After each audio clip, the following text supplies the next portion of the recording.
Gua kayaknya baru aja lihat deh, Lang. Aji menelan ludah. Gua ngajak lo buat memastikan apa yang gue lihat. Ah gila lo, dari dulu kalau berhubungan yang begini ngajaknya pasti gua. Kesal Gilang pada tetangganya itu. Aji menepikan motor di tempat sebelumnya. Penglihatannya kembali memfokuskan pada arah di mana ia melihat objek kain putih itu. Tuh kan, udah gak ada, seru Gilang sembari menunjuk arah di mana ia melihat pocong tersebut. Kalau tadi cuma kain, pasti itu putih-putih masih ada di pohon randu. Tapi sekarang udah gak ada. Fik, itu tuh pocong.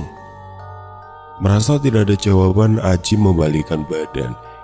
Kini ia melihat Gilang dalam posisi membulatkan mulut. Wajahnya menghadap ke arah lain. Pepohonan pisang di tepian kali. Jantung Aji tiba-tiba berdetak cepat. Ia mencoba membaca apa yang dilihat oleh Gilang. Dengan perlahan Aji mengikuti arah pandang Gilang. Ia cukup terkejut. Sosok pocong yang sebelumnya menunjukkan eksistensinya di dekat pohon randu, kini ia melihat pocong tersebut berada di antara pohon pisang. Aji menelan ludah. Tubuhnya kaku seketika. Bulu kuduknya merinding parah. Cabut, Ci! Suara dari Gilang menyadarkan Aji.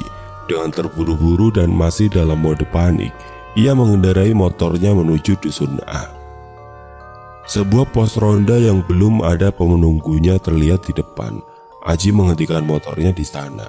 Nafas sepasang sahabat itu terengah-engah. Sekarang tuh jam berapa, Lang? Gilang meraba-raba celana jeansnya, menyadari ada yang terlupa dari miliknya. Ia mengumpat kesal. Anjir lah. Woi, kenapa lagi lo?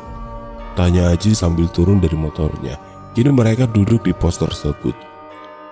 HP gua ketinggalan di tongkrongan, lagi dicas. Wah, gila sih. Mereka terdiam untuk beberapa saat. Keduanya sibuk dalam kalut pikirannya masing-masing. Bahkan ketika ada beberapa warga desa dusun A yang menyapanya, mereka jawab hanya dengan mengangguk, tanpa keluar satu patah kata pun. Lama mereka hening, Aji berdiri. Ayo, ke tongkrongan, Lang. Gilang menaikkan wajah. Yakin lo? Aji mengangguk yakin. Lewat jalan 3 yang rada ramean, ucapnya sambil nyengir. Oke lah, ayo Ji, keburu malam. Mereka pergi kembali ke tongkrongan PD melalui jalan 3, di mana jalan itu memutar dan butuh estimasi waktu yang lebih lama. Tidak apa jauh, yang penting enggak ngelewatin tanjakan, pikir mereka. Kurang lebih 10 menit mereka sampai di tongkrongan. Wajah mereka tidak sekalut sebelumnya, bisa dibilang sudah lebih baik. Kalian lama banget sih, celoteh salah satu teman mereka. Sorry, tadi ada urusan, ucap Aji menyembunyikan alasan. Baru saja mereka berdua duduk di kursi panjang, tiba-tiba terdengar suara orang berteriak. Tolong, tolong! Semua pemuda yang berada di tongkrongan saling memandang satu sama lain, mencermati apa yang baru saja mereka dengar. Anak muda yang berada di tongkrongan PD segera mencari sumber suara. Mereka berlari ke arah seorang wanita yang sedang berlari dari belakang rumah warga dengan hanya menggunakan handuk sebagai penutup tubuhnya. Ada apa, Mbak? Tanya salah satu pemuda itu. Wanita itu mukanya pucat, nafasnya tidak teratur. Duduk dulu, Mbak, ucap Aji membaca keadaan. Perempuan itu segera duduk di kursi yang berada di teras rumahnya. Lang, ambilin air putih, perintah Aji kepada Gilang. Gilang menuruti permintaan temannya itu. Ia dengan segera menuju meja tongkrongan untuk mengambil segelas air. Sementara itu para penghuni rumah segera keluar dari dalam, mengira-ngira apa yang sedang terjadi. Kenapa, Dek? Tanya seorang bapak-bapak yang berusia lebih dari setengah abad. Sementara seorang ibu-ibu dengan usia yang setara dengan bapak itu memeluk wanita tersebut, serta mengelus-ngelus rambutnya. Aku baru aja lihat Kunti, Pak, di sumur belakang, jawab wanita itu dengan wajah pucat, khas seperti orang-orang yang baru saja lihat setan. Ceritanya gimana, Mbak? Tanya salah satu anak tongkrongan. Aku baru pulang kerja, habis itu mandi, Aku kan sering juga mandi jam segitu, makanya gak mikir aneh-aneh. Tiba-tiba pas lagi keluar kamar mandi, aku lihat ada kuntilanak di dekat sumur. Aku langsung teriak sambil lari ke sini. Ya udah deh, istighfar, ucap ibunya. Menyadari Gilang tidak kunjung datang, Aji segera mencari teman karibnya itu. Dengan cepat mata elangnya menemukan Gilang yang tengah berdiri di dekat tongkrongan. Namun pandangannya menuju ke arah sumur. Jika sudah melihat Gilang seperti itu, perasaan Aji pasti was-was. Aji menjauhkan diri dari teras. Belum sampai ia berjalan sampai di hadapan Gilang, matanya melirik ke arah sumur. Sosok kuntilanak dengan wajah yang menyeramkan dengan rambut panjangnya itu berada di pinggir sumur. Mengapa ini terjadi lagi? Belum sadar dengan kenyataan yang sedang dihadapinya, tiba-tiba ada yang memegang pergelangan tangannya. Pergelangan kaki Aji mendadak lemas. Jancuk, umpatnya ketika mengetahui siapa gerangan yang mencengkram erat tangannya. Namun orang yang menjadi sumber umpatannya itu tidak memperdulikannya. Bahkan sorot mata teman satu dusunnya itu masih menuju ke arah sumur. Aji kembali menolehkan pandangan ke tempat semula. Kuntilanak itu masih berada di tempat semula. Lo juga lihat kan, Ji? Tanya Gilang tanpa mengalihkan objek yang dari tadi membuatnya merinding. Aji mengangguk. Iya. Mereka berdua masih terpaku pada objek yang jarang mereka lihat selama tongkrongan. Ya udah, ayo kita ke teras, ajak Aji memecah keheningan. Gilang mengangguk, mengikuti langkah Aji yang telah berjalan menuju teman-temannya. Mereka yang lain masih berada di teras rumah wanita yang sebelumnya berteriak minta tolong. Setelah menenangkan wanita itu, para anak muda kembali ke tongkrongan malam itu tidak seramai malam biasanya. Karena hampir setiap malam biasa dipastikan lebih dari 10 anak muda akan nongkrong di sana. Bahkan ada saja yang menginap.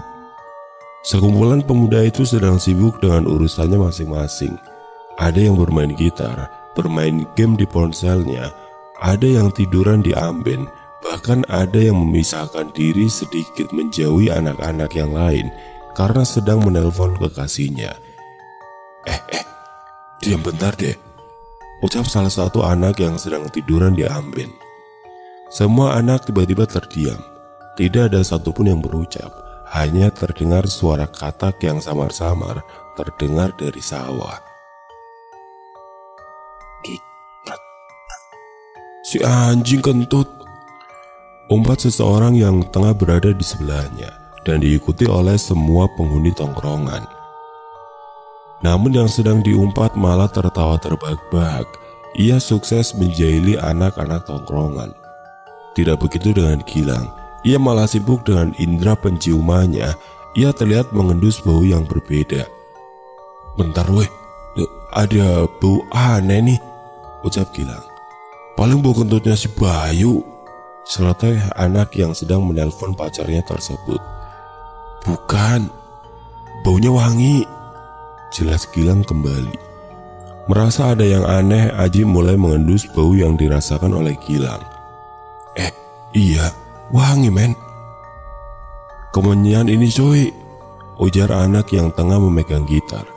Semua anak tongkrongan kembali terdiam. Masing-masing dari mereka mulai merasakan hal yang sama, mencium bau kemenyan. Aneh. Selama ini ia main di tongkrongan PD, jarang sekali ia mencium bau kemenyan. Bisa dibilang tidak pernah. Malam ini aneh, Ci, bisik Gilang kepada Aji. Pulang aja yuk, ajaknya kembali. Aji mengangguk setuju. Malam itu terasa sangat aneh, dari mulai ia melihat pocong di tanjakan hingga kuntilanak di sumur. Belum lagi bau kemenyan yang bisa dicium oleh semua anak tongkrongan. Jam baru saja memasuki pukul 12 malam. Lebih baik mereka cepat pulang, karena yang berasal dari dusun A hanya mereka berdua. Gua balik dulu ya, izin Aji kepada anak-anak lain. Iya, hati-hati di jalan. Gua juga balik ya, ujar Gilang sembari menyalakan mesin motor miliknya. Loh, tumben, biasanya tidur di sini, tanya salah satu anak tongkrongan. Iya loh Lang, biasanya nginep, tambah anak yang lain. Gilang tidak acuh dengan omongan teman-teman yang lain. Namun sebelum motor yang dikendarai olehnya benar-benar melaju, Gilang menjawab pertanyaan teman-temannya. Malam ini aneh cuk. Gilang tengah bermalas-malasan di ruang keluarga. Matanya sudah jengah menonton prank di YouTube yang penuh settingan. Sesekali matanya melirik ke arah jam yang berada di pojok kanan atas ponselnya. Lama banget si Haji. Ya, Gilang sedang menunggu sahabatnya. Mereka janjian ingin pergi ke tongkrongan PD bersama-sama. Belum lama Gilang menggerutu. Seseorang yang tengah dinantikan itu memanggil namanya dari luar rumah. Lang, Gilang. Gilang berjalan keluar. Ia lebih terkejut saat melihat Aji tidak membawa kendaraan.